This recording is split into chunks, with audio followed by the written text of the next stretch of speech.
di kontaan aussi ci micro bi ñu tàllal waa depuis que ñu fi ñëw mission ñun waa ICC bokk ak liggéey bi waa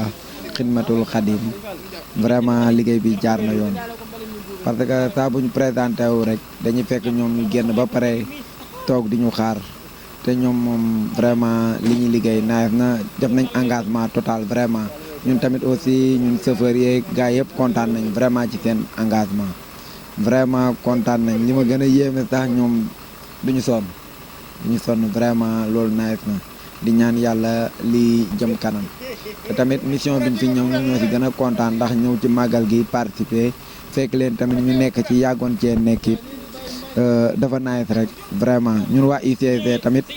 suñu liggéey la ñuy def waaw fu ñu yabal nag bu ñu demee nag dañuy dóor waar ba ñëpp xam ne ñun dóor nañ waar waa xidma bii tamit faanaa leen trop vraiment seen liggéey nice na waaw yéem na ma trop waaw vraiment waaw loolu tamit marqué na ma trop parce que bu ma leen gisee ñuy liggéey je me pose la question ba xam ñi ñu ngi leen di fay wala nu mu demee noonu mais bon ñoom am nañ engagement total vraiment su ma leen gisee ni ñuy dawee song affaire yi di ramasser ordures yi xam naa ni ñi moom ils sont bien formés waaw ils sont bien formés ñun tamit yàgg nañ ci système mu mbalit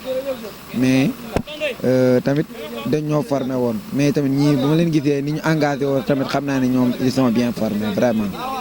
vraiment te xool la ñuy demee ñu ngi liggéey vraiment nicement kontaan nañ ci trop vraiment